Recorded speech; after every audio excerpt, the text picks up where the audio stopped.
We are the revelry, we are the dreamers. We dance through the night in our bones, we can feel it. Aiming for the stars against the sky. When we are together, we are bright. We'll light up. We've been waiting for this moment to come. We were made for this adventure. We feel it in our blood. We'll light up.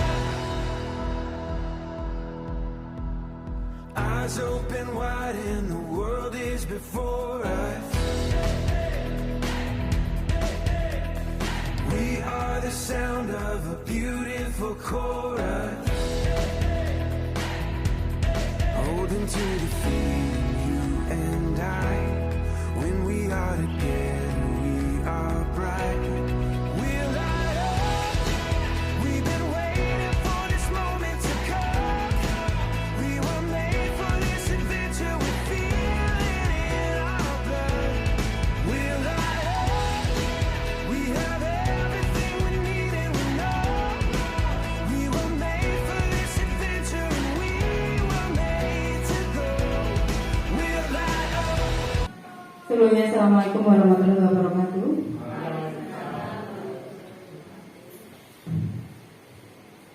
Yang terhormat Bapak Kepala Sekolah SMP Negeri Kesabaran, yang terhormat Bapak Ibu Guru serta rekan-rekan guru yang saya banggakan dan saya hormati. Marilah kita panjatkan puji syukur atas kehadirat Allah Subhanahu wa Ta'ala yang telah melimpahkan rahmat sehingga kita bisa datang pada kegiatan diseminasi budaya positif. Sebelum acara kita buka, marilah kita berdoa sesuai dengan agama dan kepercayaan kita masing-masing. Berdoa mulai. Selesai. Ya, sekali lagi terima kasih saya ucapkan kepada Bapak Ibu Guru yang telah berkenan meluangkan waktunya untuk hadir di tempat ini dalam acara diseminasi pemahaman dan pengalaman penerapan budaya positif, yaitu dari saya sendiri, Kiswarwati, calon guru penggerak Angkatan 9 Kabupaten Bantul.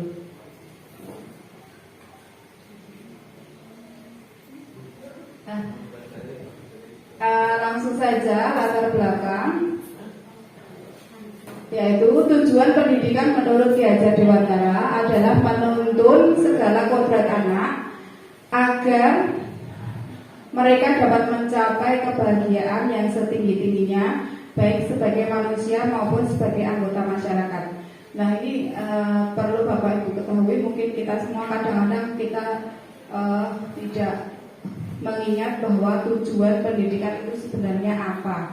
Ya, menurut Ki Hajar Dewantara, tujuan pendidikan yang disampaikan Ki Hajar Dewantara adalah menuntun segala kodrat anak agar mereka dapat mencapai kebahagiaan yang setinggi-tingginya, baik sebagai manusia maupun sebagai anggota masyarakat.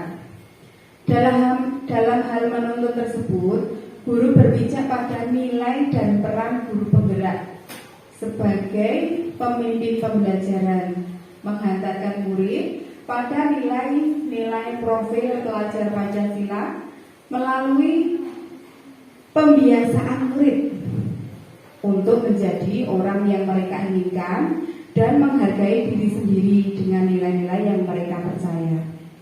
Ketika murid memiliki motivasi intrinsik yang berdampak jangka panjang, motivasi tidak akan berpengaruh pada adanya hukuman dan hadiah. Jadi kalau anak-anak itu mendapat motivasi intrinsik, mereka tidak bergantung atau tidak berpengaruh tentang nanti takut dihukum atau nanti mendapat hadiah, tidak.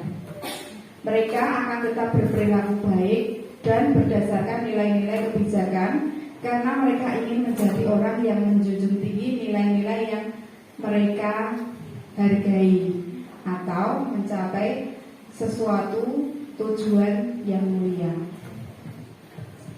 Itu tadi latar belakang.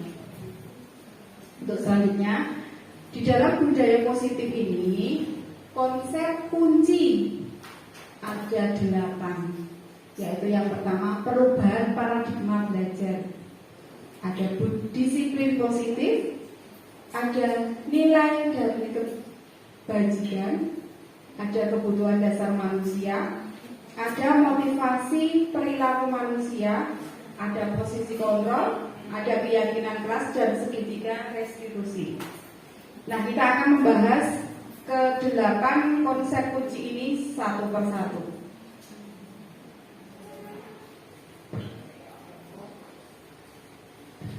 Pembelajaran dengan paradigma baru. Pembelajaran dengan paradigma baru merupakan pembelajaran yang dirancang berdasarkan prinsip pembelajaran berdiferensiasi, sehingga murid bisa belajar sesuai dengan kebutuhan berdasarkan tahap perkembangan sesuai teori psikologi modern untuk mewujudkan profil pelajar Pancasila, yaitu pembelajaran dengan paradigma baru. Jadi pembelajaran dengan sekarang itu harus pembelajaran yang berdiferensiasi atau berbeda-beda. Atau mungkin Bapak Ibu ada yang mau tahu berdiferensiasi? Oh ya, kita lanjut aja ya. Nah, miskonsepsi tentang kontrol. Jadi miskonsepsi. Kadang-kadang kita itu mengira bahwa guru itu mengontrol murid. Kalau kita menyuruh murid itu, anggapan kita bahwa kita itu mengontrol murid, padahal sebenarnya itu tidak benar ya. Terus ilusi bahwa semua penguatan positif efektif dan bermanfaat, itu tidak ya.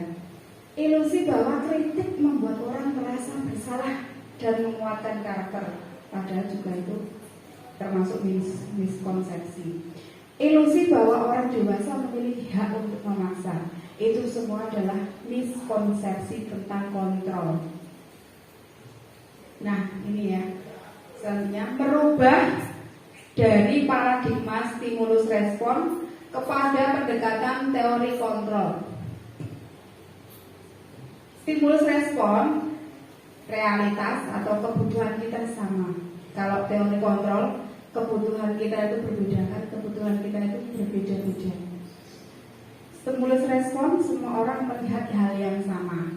Di dalam teori kontrol, setiap orang memiliki gambaran yang berbeda. Kita mencoba mengubah orang agar berpandangan sama dengan kita.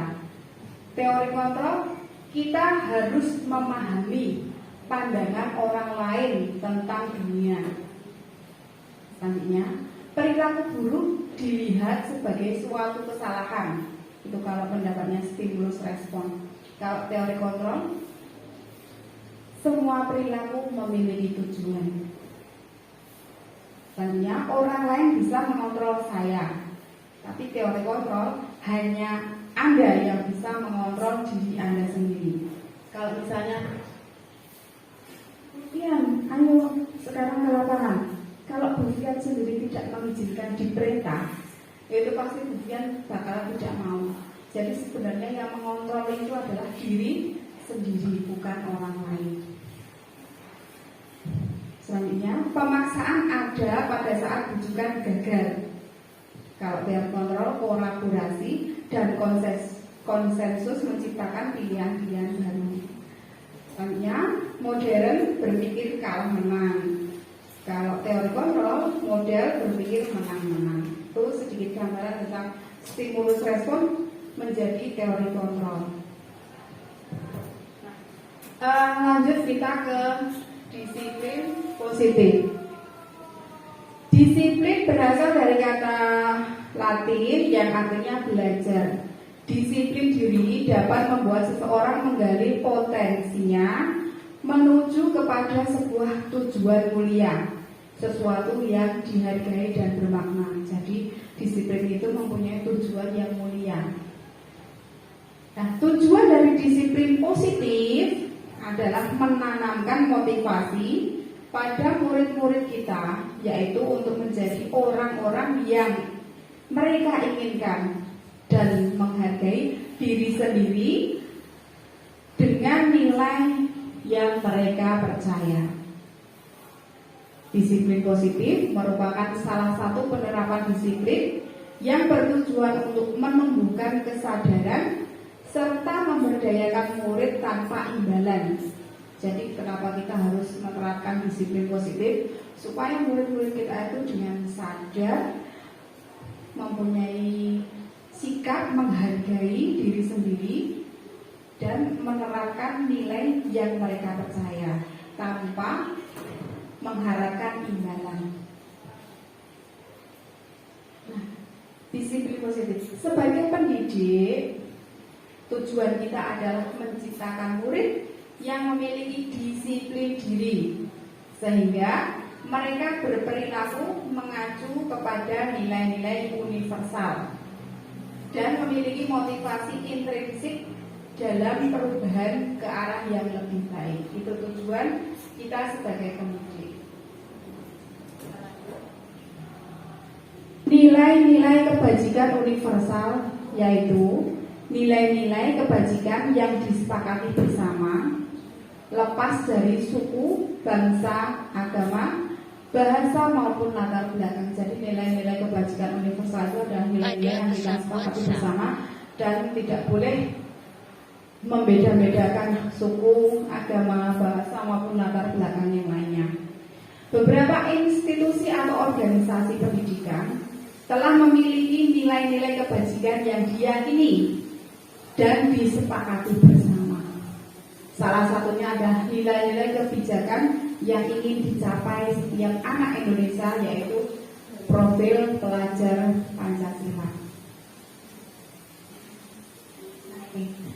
Kebutuhan dasar manusia yang selanjutnya.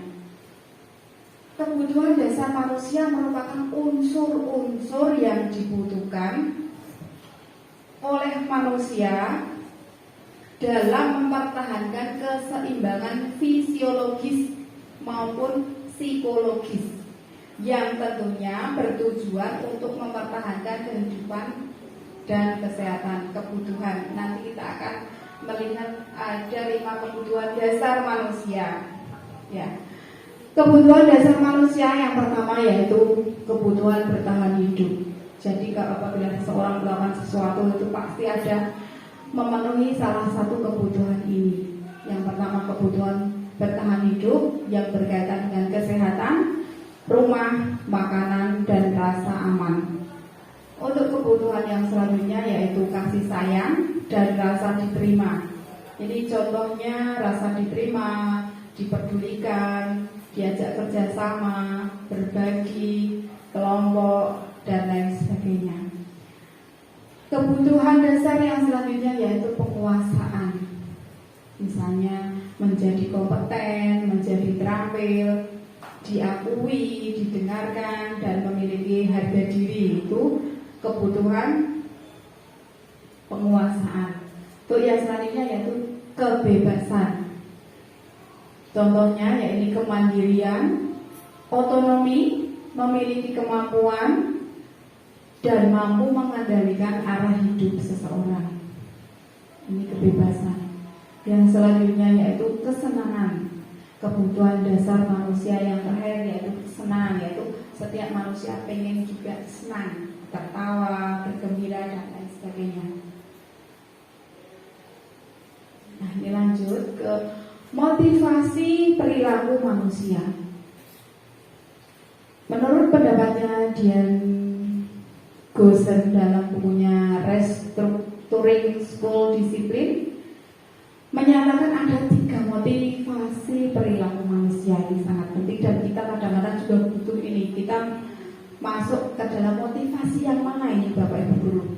Nah, yang pertama yaitu untuk menghindari ketidaknyamanan atau hukuman. Kadang-kadang kita itu melakukan misalnya pakai helm itu hanya takut karena ditilang, itu termasuk motivasi yang pertama. Dan motivasi untuk menghindari ketidaknyamanan dan hukuman itu adalah motivasi paling rendah.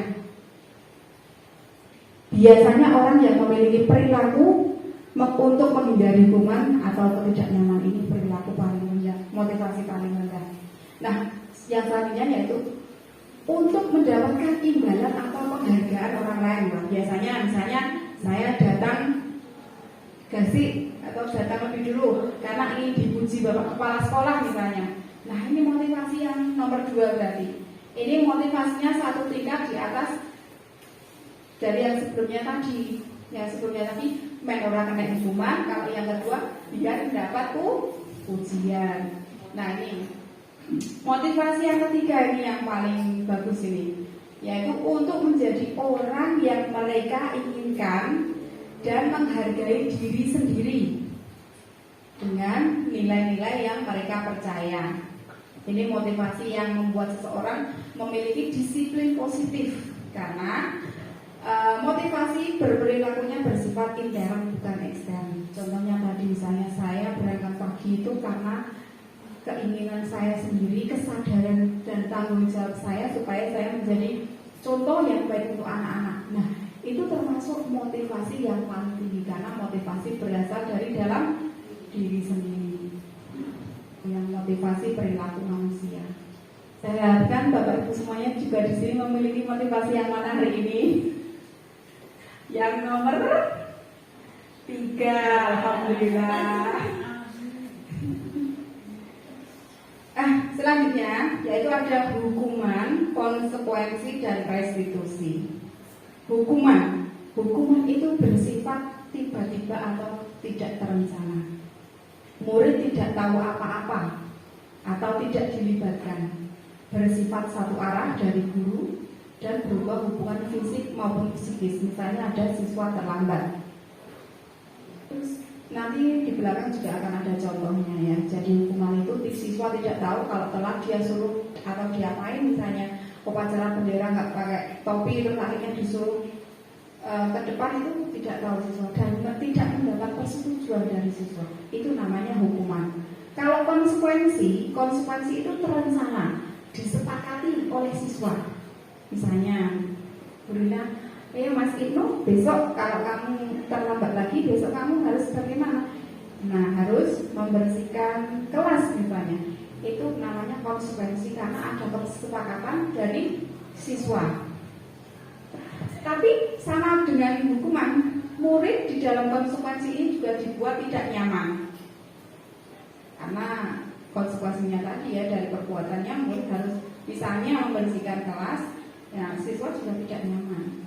Terus sikap guru selalu memonitor, jadi guru selalu mengawasi apakah sudah berubah, apakah sudah melakukan tadi membersihkan kelas dan bagaimana. Itu guru masih memonitor.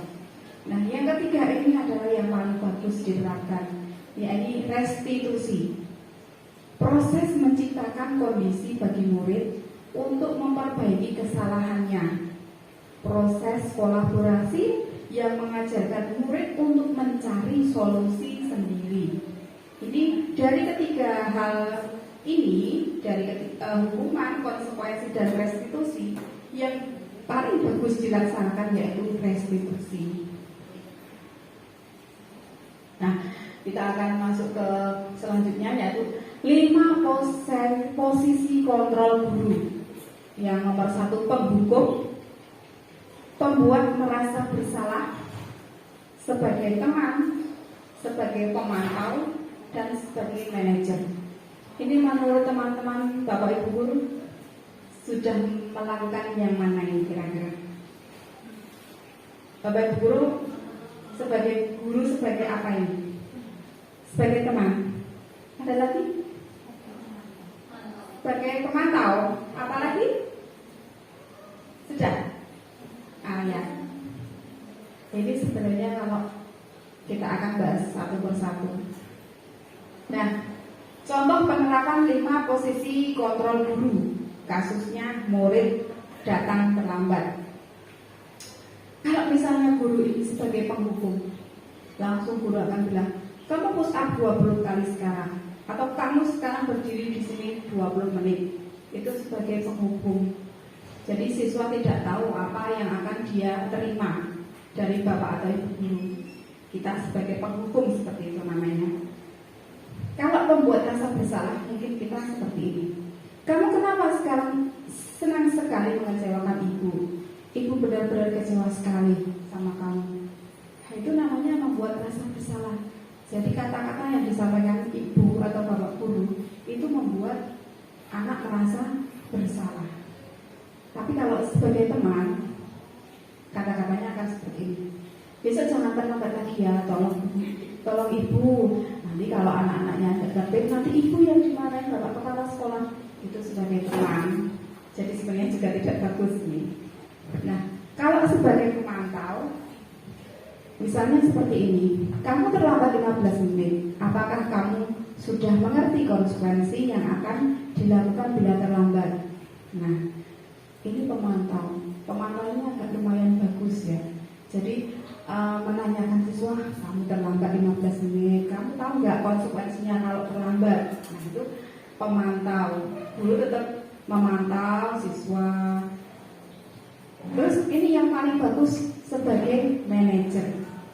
Jadi contohnya, guru menanyakan, jika kamu terlambat lagi, kira-kira bagaimana kamu akan memperbaiki masalah ini? Jadi ada guru mengajak murid untuk berpikir, gimana sih kalau kamu itu terlambat?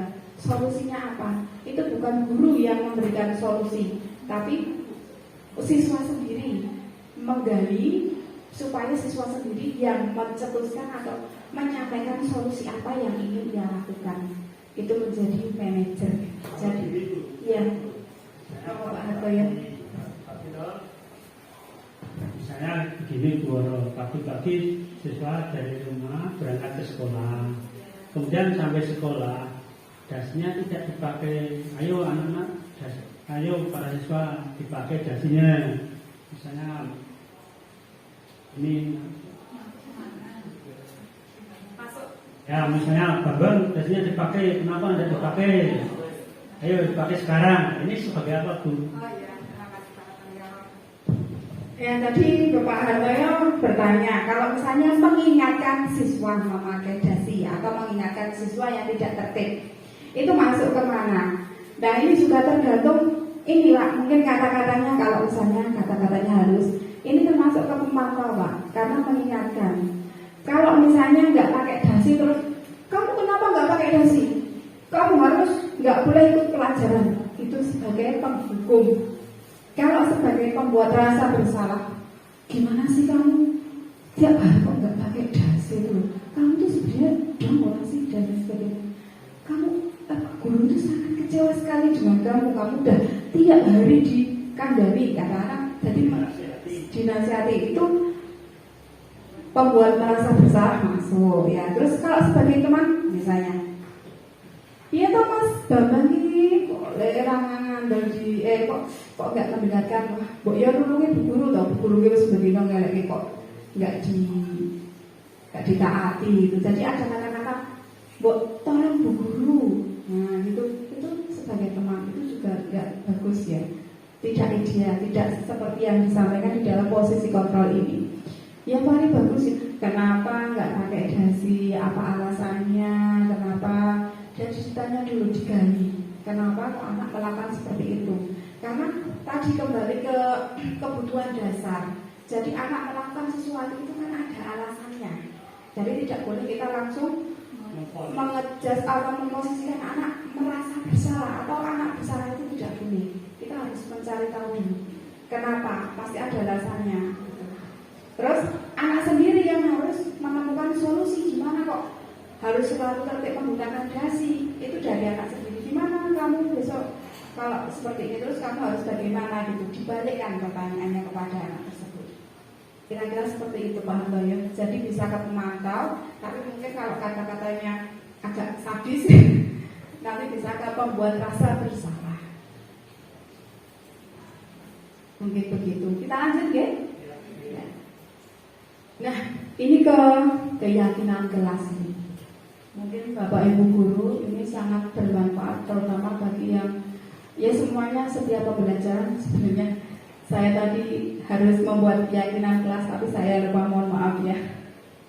Keyakinan kelas di kelas ini, karena harus setiap pertemuan itu kita ada aturan atau keyakinan kelas yang harus kita penuhi. Sebenarnya tapi karena tadi waktunya udah siang, jadi saya langsung ke presentasi. Keyakinan kelas. Mengapa keyakinan kelas bukan peraturan kelas saja? Keyakinan adalah nilai-nilai kebijakan universal yang disepakati secara tersirat dan tersurat, lepas dari latar belakang suku, negara, bangsa maupun agama. Nah, ini ada pertanyaan. Jawablah pertanyaan berikut. Mengapa kita memiliki peraturan tentang penggunaan helm pada saat mengendarai kendaraan roda 2? Kira-kira kenapa? Untuk keamanan. Terus kewajiban. Keamanan dan kewajiban. Ada lagi yang lagi? Menghindari diterapa polisi. Bahaya. Ya, oke. Nah, itu yang tadi jawabannya. Terus mengapa kita memiliki peraturan tentang menggunakan masker dan cuci tangan setiap saat? Untuk kesehatan. Ya, kita akan coba lihat jawabannya. Nah, yang pertama jawabannya benar tadi, untuk keamanan, untuk ada yang mentaati peraturan, untuk keselamatan. Jadi keyakinan itu yang kita yakini, wah, nek nganggo helm ben selamat. Kalau Pak Harto yang tadi menyampaikan biar nggak dibilang polisi, itu mungkin lebih ke peraturan. Kalau keyakinan itu sesuatu yang kita yakini, jadi seperti tidak nampak gitu loh. Ya, abstrak. Nah, pertanyaan kedua tadi, mengapa kita memiliki peraturan tentang menggunakan masker? Ya betul tadi, untuk kesehatan atau untuk keselamatan. Itu jawabannya keyakinan. Mungkin nanti kalau ada waktu kita juga akan sedikit mencoba untuk membedakan tentang peraturan kelas dan keyakinan kelas. Ya. Kalau peraturan itu nanti akan berhubungan dengan kedisiplinan. Ya. Kalau keyakinan berhubungan dengan ini. Ya. Ya, betul sekali yang disampaikan Pak Hartoyo. Kalau peraturan kedisiplinan, ya. Peraturan berkaitan dengan kedisiplinan. Kalau peraturan itu bersifat tertulis, nyata ya, terpampang. Jadi kayak ada peraturan menggunakan helm, ada nggak ya? Peraturan mengendarai bis atau trans Jogja, aturan yang istilahnya yang nampak, yang tertulis. Kalau keyakinan itu seperti yang kita yakini, yang tadi disampaikan Pak Harto ya. Jadi abstrak. Iya, muncul dari kesadaran dan terjadi karena keyakinan yang kita miliki. Kalau aturan itu nampak ya, seperti tadi nggak pakai helm, nak hilang, itu peraturan. Seperti itu. Nah, kita yang akan kita bahas di sini tentang keyakinan sekolah, karena sekarang kalau membuat peraturan Pak, kita itu terbentur dengan predikat sekolah ramah anak itu Pak. Ya. Nah, makanya kita yang kita gencarkan untuk sekarang yaitu membuat keyakinan, terutama keyakinan kelas. Nah, ini kita bahas satu persatu. Keyakinan kelas bersifat abstrak daripada peraturan yang lebih rinci dan konkret seperti yang disampaikan Pak Harto itu tadi. Betul, kalau keyakinan itu bersifat abstrak, tapi kalau peraturan bersifat konkret atau nyata ya, dan terinci.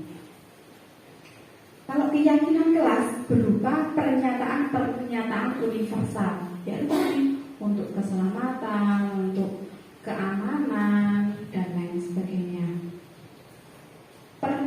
Pernyataan keyakinan kelas senantiasa dibuat dalam bentuk positif. Jadi misalnya dilarang merokok, itu kalau keyakinan kelas tidak seperti itu, tapi tidak boleh menggunakan kata tidak.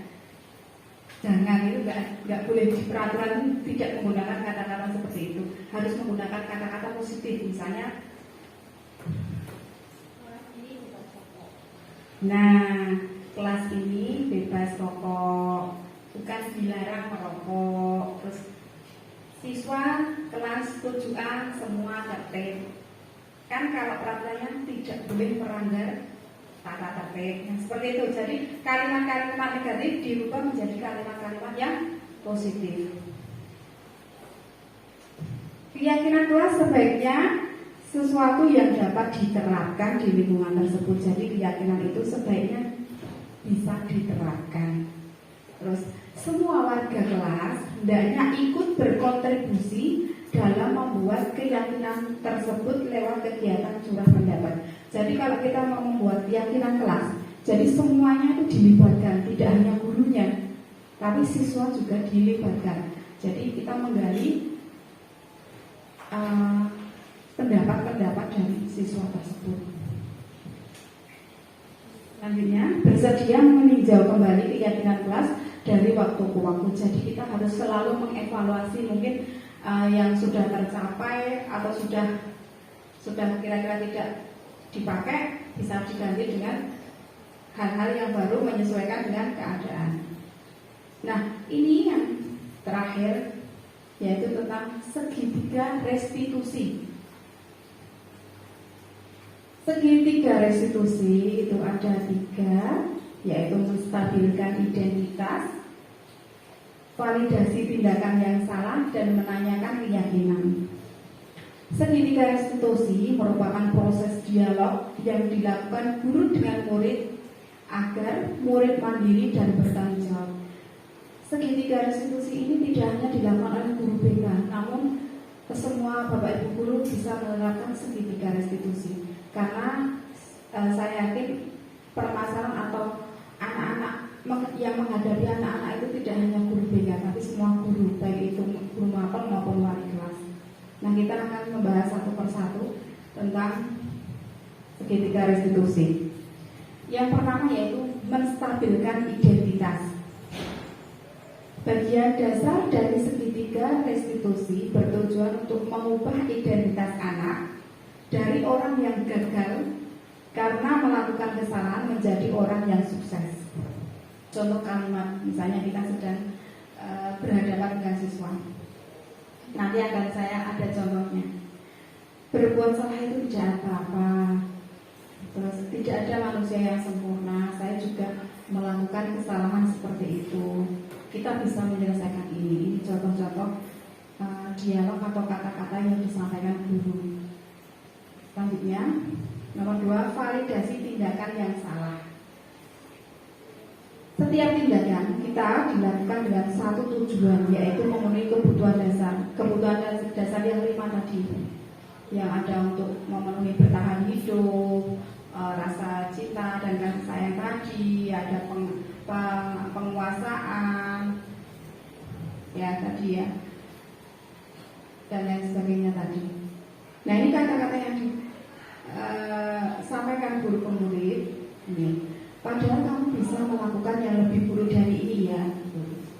Kamu pasti punya alasan mengapa kamu melakukan ini. Atau kamu patut bangga pada dirimu sendiri karena kamu telah melindungi sesuatu yang penting buatmu. Atau kamu boleh menerapkan sikap seperti ini, tapi kamu harus menambah sikap yang baru. Kata-kata ini tergabung dari permasalahan yang sedang dialami oleh siswa. Nah, segitiga restitusi yang ketiga yaitu menanyakan keyakinan. Teori kontrol menyatakan bahwa kita pada dasarnya termotivasi secara internal. Contoh kalimat yang digunakan, apa yang kita percaya sebagai kelas atau keluarga, apa nilai-nilai umum yang telah kita sepakati, apa bayangan kita tentang kelas yang ideal, atau kamu mau jadi orang yang seperti apa. Nah, ini kita saya melakukan praktek restitusi.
Tadi contoh menstabilkan identitas. Jadi kalau ada anak ditanya, kenapa kok kamu melakukan ini? Terus ya nggak apa-apa, kamu melakukan kesalahan, namanya manusia. Itu kita juga semuanya pernah melakukan kesalahan. Itu namanya menstabilkan identitas.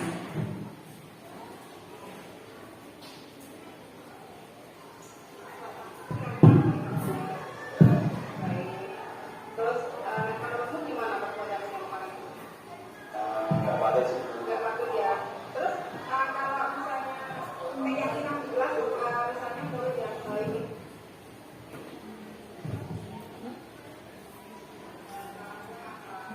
Ya tadi ada pertanyaan bahwa saya menanyakan perbuatanmu itu seperti itu baik apa tidak. Nah itu validasi tindakan yang salah. Kalau perbuatan kayak gitu kamu sopan enggak, baik enggak, mematuhi sesuai dengan aturan enggak, itu namanya validasi tindakan yang salah. Terus yang terakhir menanyakan keyakinan.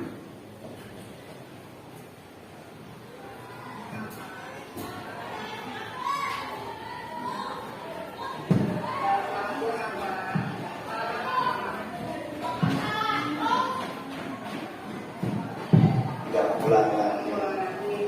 Berarti ya perbuatan itu tidak mencerminkan keyakinan yang jelas itu ya. Yang penting kamu sudah menyadari apa yang kamu lakukan, besok kamu lakukan lagi ya. Siap. Dan terima kasih juga ada ya Mas Alwan ya. Nanti bisa kembali ke Pesan. Nah yang terakhir tadi saya menanyakan bahwa kalau perbuatan seperti itu sesuai dengan keyakinan kelas apa tidak. Ternyata siswa tersebut menjawab bahwa itu tidak sesuai dengan keyakinan kelasnya. Jadi kita menanyakan keyakinan. Nah terus untuk menggali solusi yang harus dilakukan siswa, yaitu tadi tidak akan mengulangi lagi. Nah, itu adalah contoh penerapan segitiga restitusi. Kadang sehari-hari karena kita juga selalu berhadapan dengan murid, siswa, tentunya masih ada yang bermasalah atau curhat dan lain sebagainya. Nah, kita tepatnya ini menggunakan segitiga restitusi. Kenapa kok ini dikatakan segitiga? Karena ini berkesinambungan, tidak boleh petil-petil dan harus saling berurutan. Karena segitiga itu tidak ada ujungnya, jadi tidak boleh diwolak-walik. Jadi yang pertama tadi menstabilkan identitas, terus selanjutnya memvalidasi tindakan yang salah, terus menanyakan keyakinan. Jadi kalau bapak ibu guru di sini belum membuat keyakinan kelas, harapannya segera membuat keyakinan kelas nanti supaya kelas bisa lebih tertib lagi. Nah ini penutup. Dalam pemaparan program disiplin positif, hendaknya guru memiliki standar kepribadian profesional dan sosial yang baik, di mana guru mampu merefleksikan dirinya dalam posisi kontrol saat ini. Bagaimana perjalanan dirinya menjadi among atau manajer yang menuntut murid menjadi pribadi yang mandiri, bertanggung jawab, serta dapat mewujudkan profil pelajar Pancasila agar dapat mengembangkan kodrat alam dan zaman yang ada pada murid, sehingga dapat menjadi manusia yang mencapai keselamatan dan kebahagiaan. Demikian yang dapat saya sampaikan untuk sesi pemaparan materi. Mungkin selanjutnya untuk sesi tanya jawab, mungkin apabila ada. Iya, silakan Bu Farida.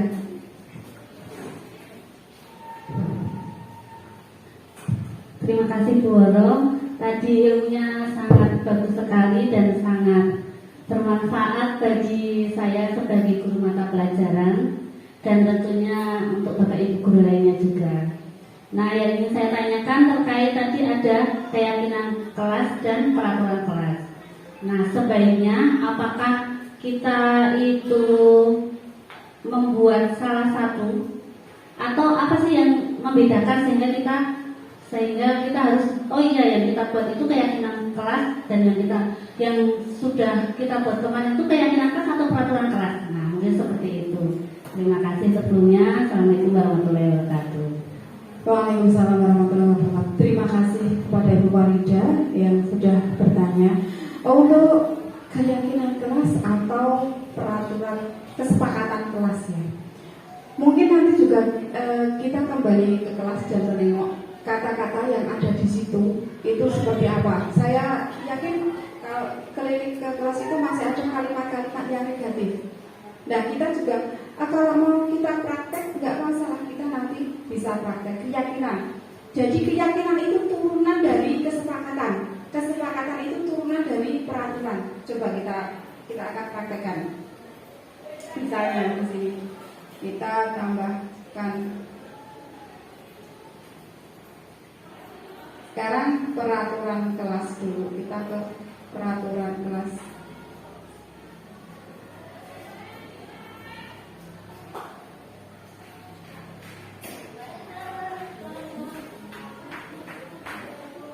Biasanya kalau peraturan ini isinya apa nomor 1?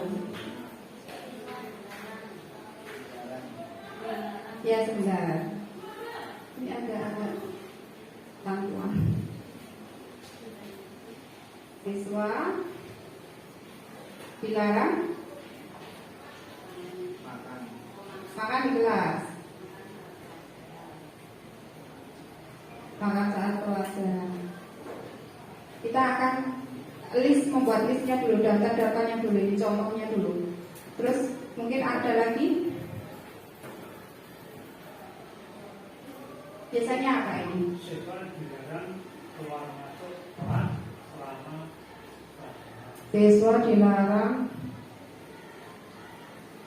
keluar masuk kelas saat pelajaran.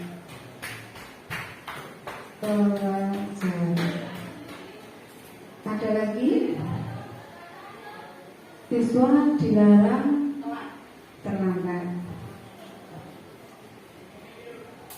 Dilarang terlambat. Ada lagi? Siswa dilarang mengganggu jalannya pelajaran. Siswa dilarang mengganggu jalannya pelajaran. Siswa dilarang apa lagi? Siswa dilarang menyontek mungkin. Siswa tidak boleh menyontek ya. Tidak boleh mencontek. Siapa lagi? Biasanya ditempel di kelas-kelas ini. Siswa dilarang berkelahi mungkin, atau membuli ya. Dilarang membuli teman kan ya. Dilarang membuli teman. Oke, ini contohnya aja, kita ada 1, 2, 3, 4, 5, 6. Kita membuat kalimat seperti ini. Ini namanya peraturan kelas ya. Peraturan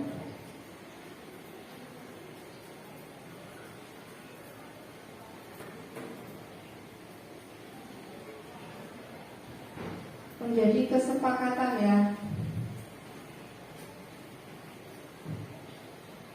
Kesepakatan kelas.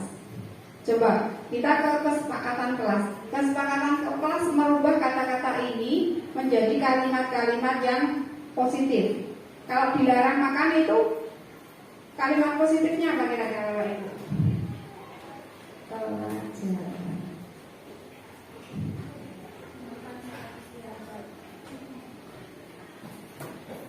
Makan saat istirahat.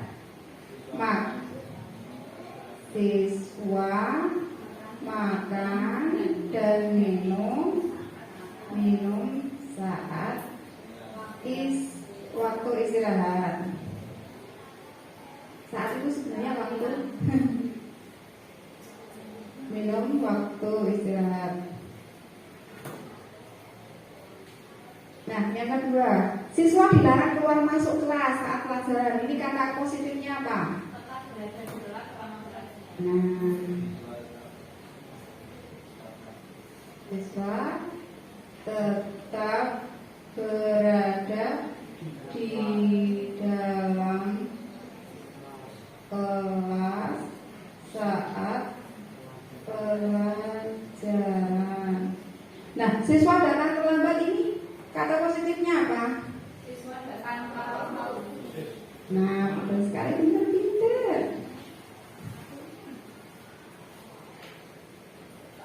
Siswa datang tepat waktu.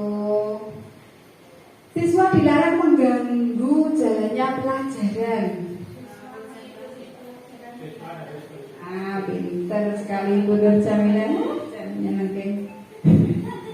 Siswa mengikuti pelajaran dengan tertib.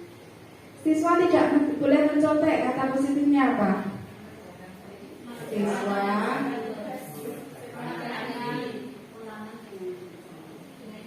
betul mengerjakan tugas atau ulangan.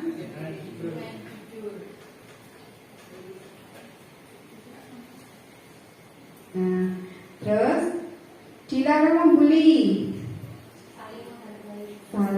Siswa saling menghargai, saling menyayangi. Siswa saling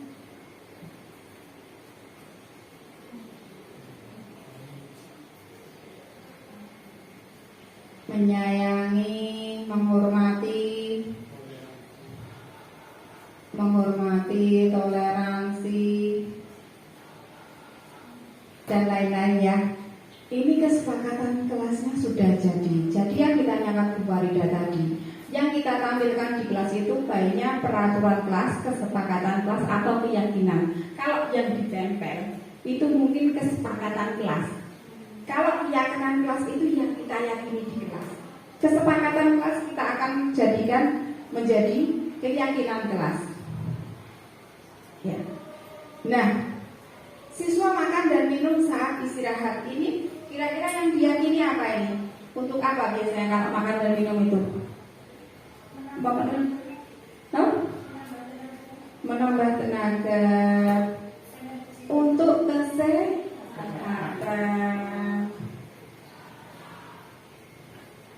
Kalau ini siswa makan dan minum saat istirahat itu untuk kesehatan. Karena kalau dalam kondisi lapar kan kadang pusing, nggak konsentrasi dan lain sebagainya.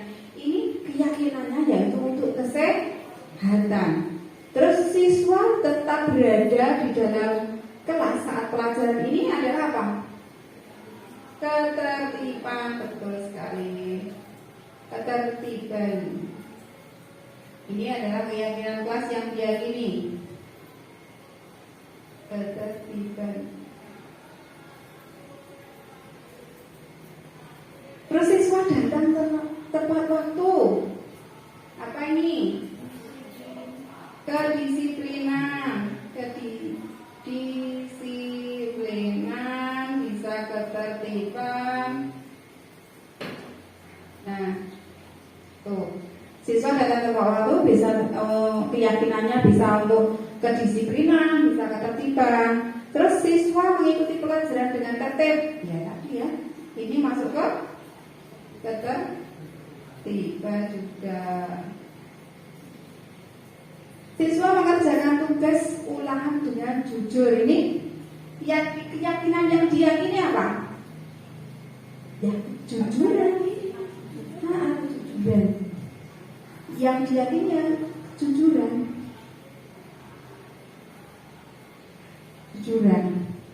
Terus kalau saling menghargai, saling menghormati, toleransi, ini sikap yang diyakini apa? Bisa kebersamaan,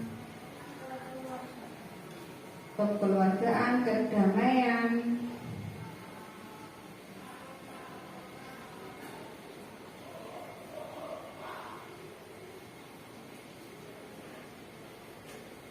Nah, ini Jadi mungkin nanti ketika Bapak ini sudah menjadi keyakinan kelas ya.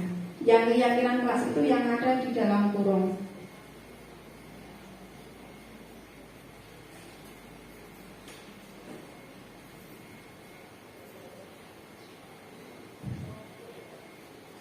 Yang di dalam kurung itu ada kesehatan, ada ketertiban, ada kedisiplinan, ketertiban, kejujuran, ada kebersamaan, kekeluargaan, dan kedamaian. Mungkin ketika nanti akan dipraktekkan di dalam kelasnya masing-masing.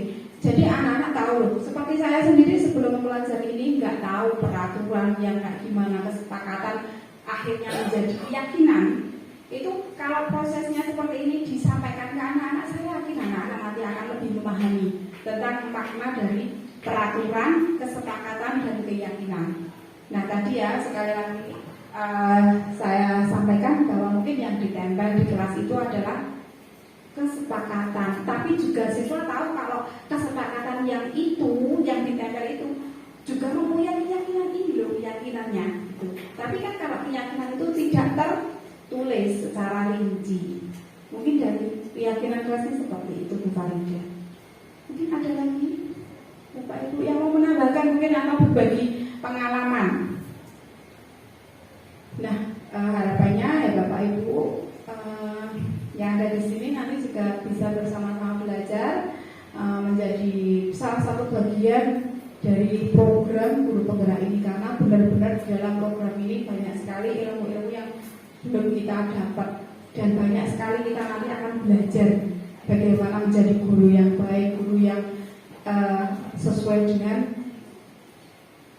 keinginan murid dan lain sebagainya. Apakah masih ada lagi pertanyaan? Oh ada ya, monggo Bu Fatma. Ya, terima kasih atas waktu yang diberikan. Yang ingin saya tanyakan, saya kan pernah membuat kesepakatan kelas pas mata A. Saya tanyakan, apakah kesepakatan kelas itu dibuat untuk masa waktu yang lama atau hanya dalam satu pertemuan saja? Terima kasih Bu Fatma. Ini yang saya pelajari dari program guru penggerak ini. Setiap kita pertemuan, kita itu melakukan kesepakatan. Jadi setiap hari.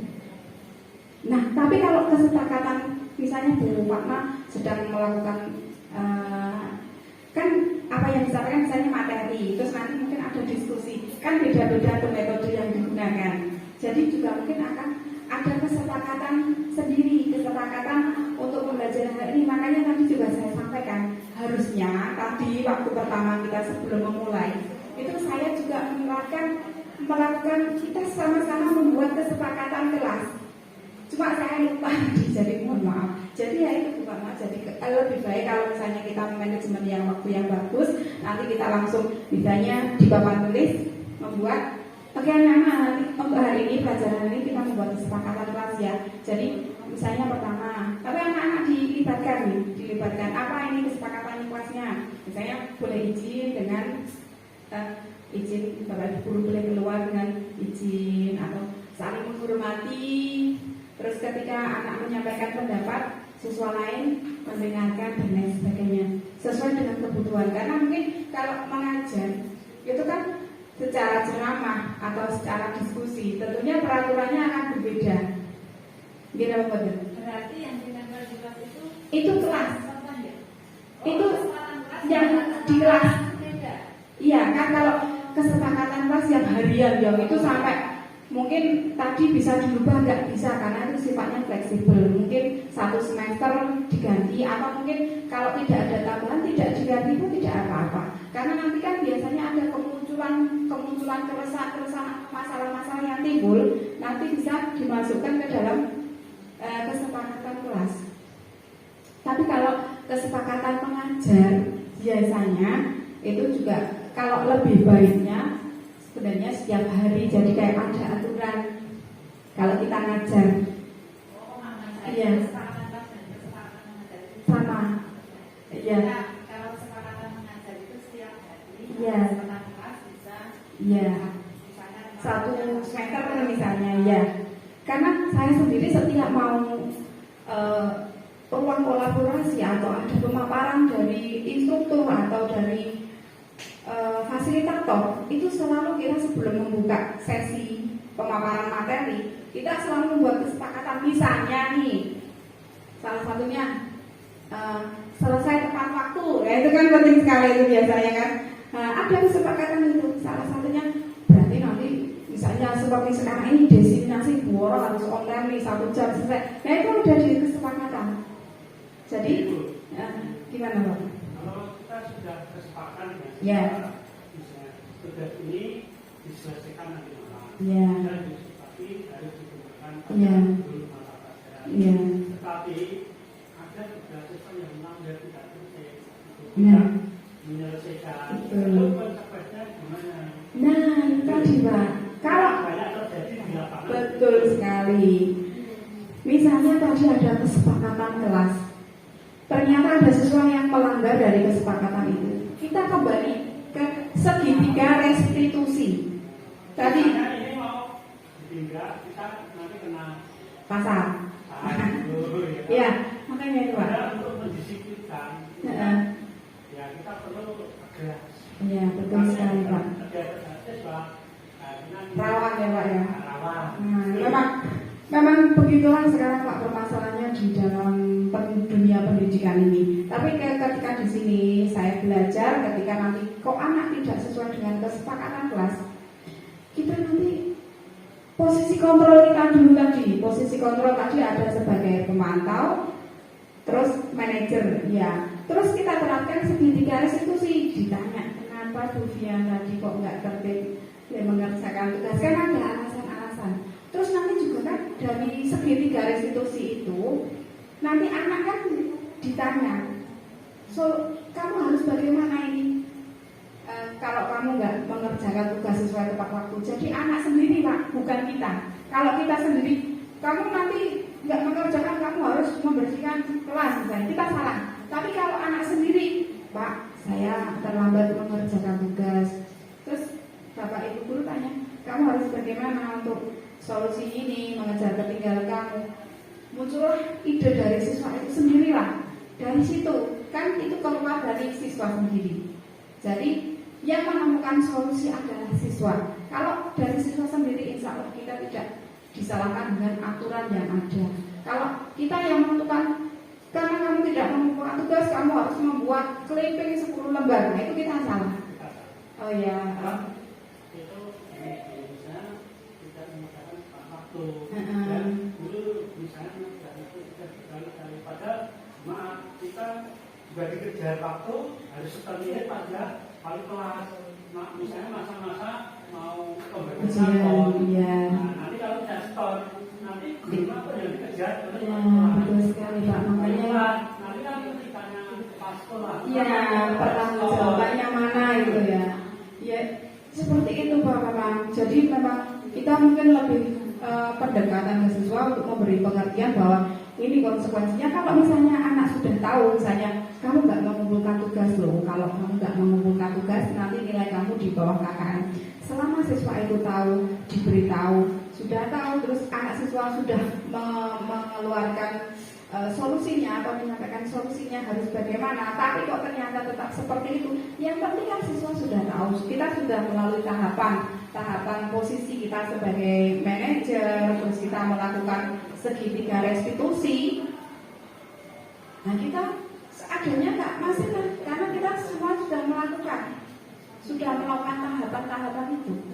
Pengalaman yang terjadi misalnya ini belum kan Ya. terus dulu harus terpilih di rapat itu sudah diberi nilai nanti itu membagi rapor itu setelah itu mundur tugas, tapi pas rapat itu kepala tanya ini sudah dan ini kan harusnya ya sudah itu, nah ini kan tidak pas, ini terjadi pas yang ini. Ya karena itulah Pak, kalau masalah terkait dengan keputusan kepala sekolah atau keputusan dari tim itu saya tidak bisa komentar Pak ya. Iya betul sekali, sebenarnya sudah tepat ya yang disampaikan Pak Hartoyo, karena dengan anak yang misalnya kurang tertib, ya nanti harus mendapat perlakuan khusus atau mungkin harus ada diselesaikan, istilahnya harus diselesaikan dulu ya Pak ya, tugas-tugasnya supaya memenuhi kriteria itu tadi. Namun sekarang ini di kurikulum Merdeka kita sudah ada KKN sebenarnya, AKPP ya dunia ya. Jadi itu.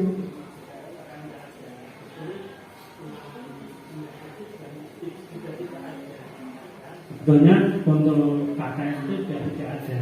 Kemudian ulangan tengah semester pun sudah tidak ada lagi, termasuk ulangan semester. Kalau nilai harian itu sudah dianggap cukup. Tapi kalau nilainya bercukup, itu monggo terserah guru mapel. Harusnya begitu. Nah, itu saya dapat itu tinggal di SMP 1 Bantul. Ya. Kemarin. Ya. Memang harusnya seperti itu Pak Hardoyo, memang peraturan seperti itu. Namun ketika masalah itu atau tentang keputusan rapat di dalam tim atau mungkin keputusan Bapak Kepala Sekolah, saya tidak bisa mengomentari itu. Mohon maaf ya Bapak. Karena istilahnya ini ada program seperti itu yang kita sampaikan tadi, ada